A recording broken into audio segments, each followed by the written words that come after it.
Hi Earth Signs, Taurus, Virgo, and Capricorn. Welcome po sa ating channel. At ito ay inyong Daily Gabay Tarot reading for April 2024. Please be reminded that this is general reading po, so maaari kayo makarelate o hindi. Just take what resonates.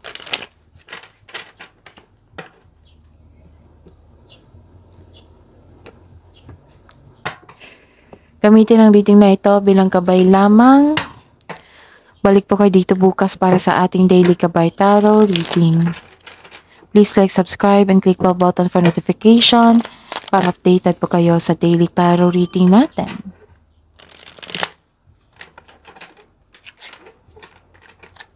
Para po sa gustong magpa-reading, maaari nyo pong makuha ang link na sa description box po ito.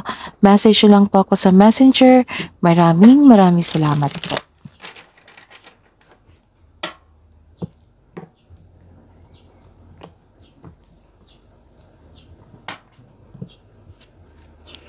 Spirits guys, mga ganap po. I need 3 cards. Mga ganap po para kay Taurus, Virgo, and Capricorn ngayong April 2024.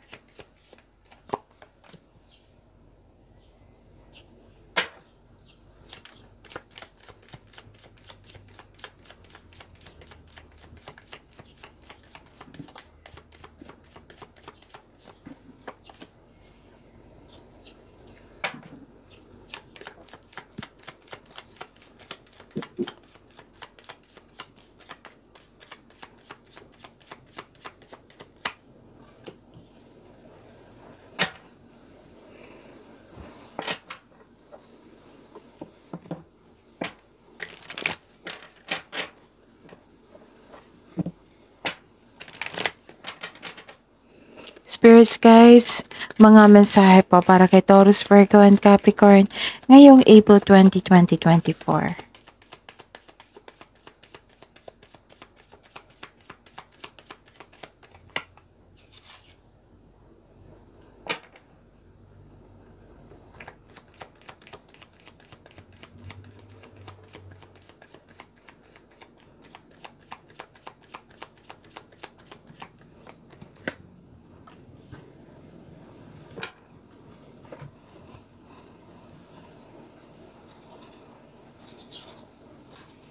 Okay, Taurus, Virgo, and Capricorn ngayong April 2024. And by the way, bago tayo magsimula, open na po yung schedule natin for booking.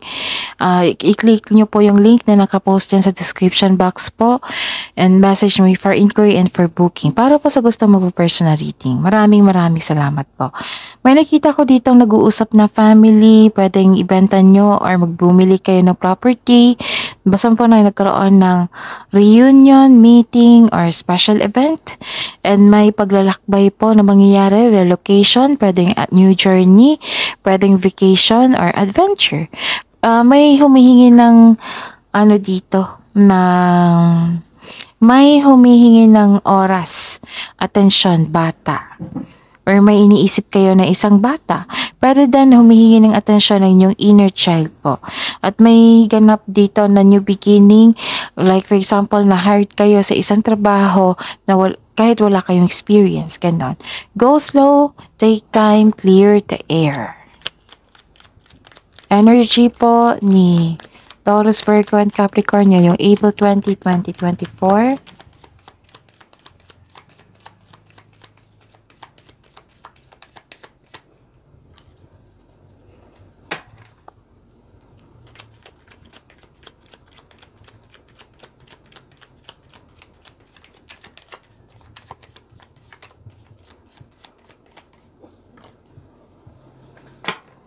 Career and money po ni Taurus, Virgo, and Capricorn ngayong April 2024.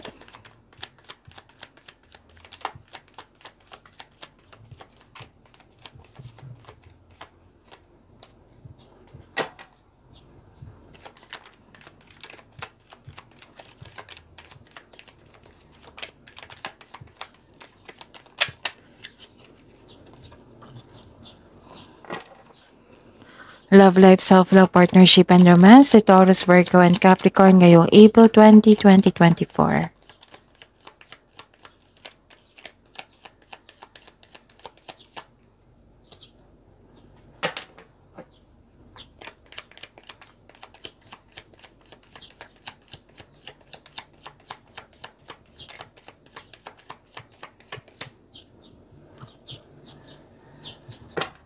Okay, Taurus, Virgo, and Capricorn ngayong April 20, 2024.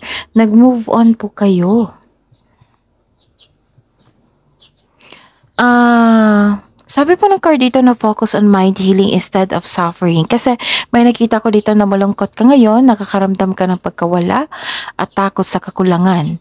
Ang ilan nagkakasakit na nagkaroon ng stress dahil sa pangyayaring ito. Maaring ilan sa inyo nawalan ng trabaho o nalampasan ng opportunity na makapagbago sana sa inyong buhay. Ayun, madalas ito nangyari dahil hindi sa pag-iingat sa kaperahan. So next time, ingatan nyo po ang inyong kaperahan at inyong trabaho. Pwede din pag-iingat sa isang tao.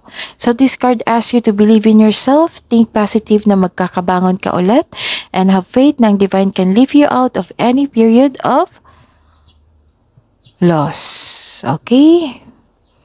Ayun.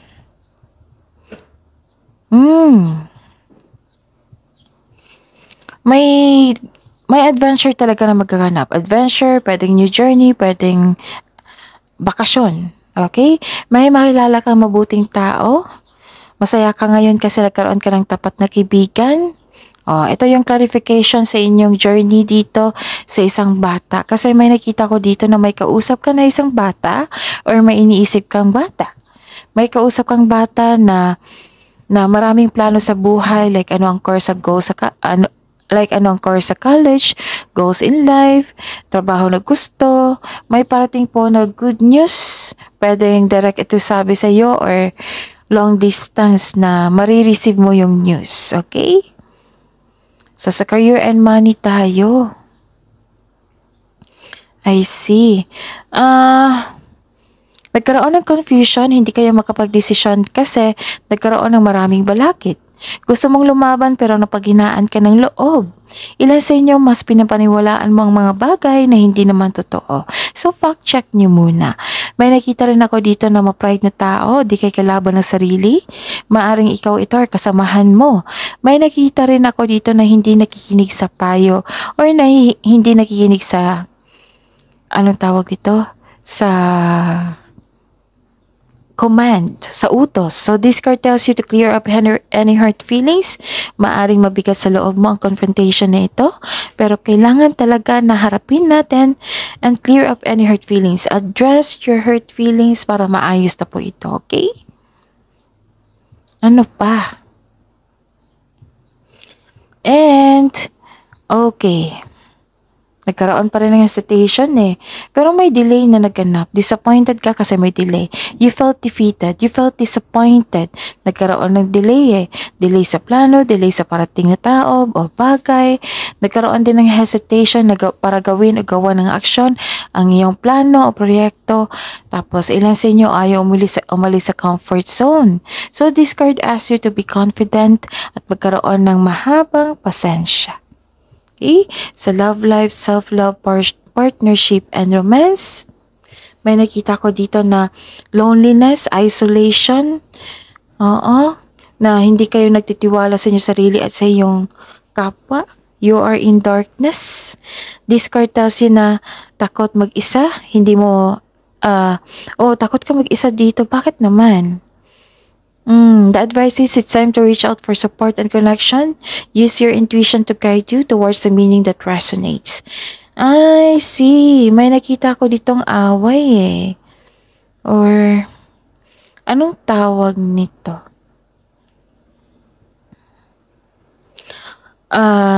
Pagtraidor, deception o panilin lang.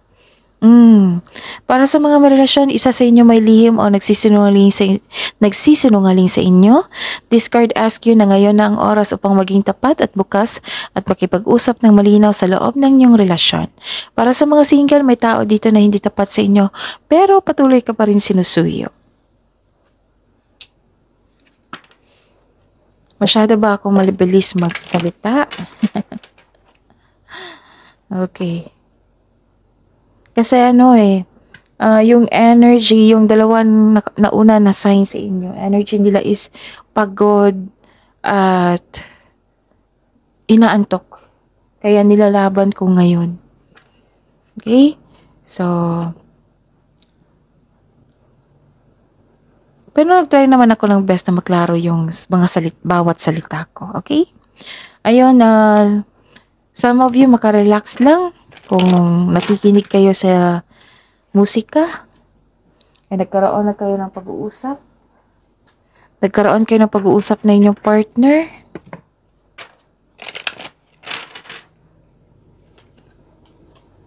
Your dreams and desires are calling you to action. The journey begins today. New beginning rin ito. Kasi this is new beginning also eh. Ito, new beginning din. Oops.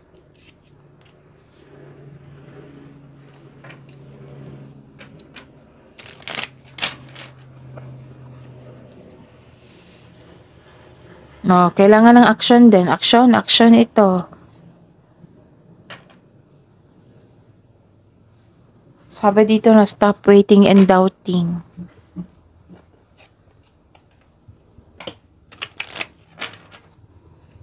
Sabi pa ni Archangel Dorenka, hone your psychic abilities, see through illusion.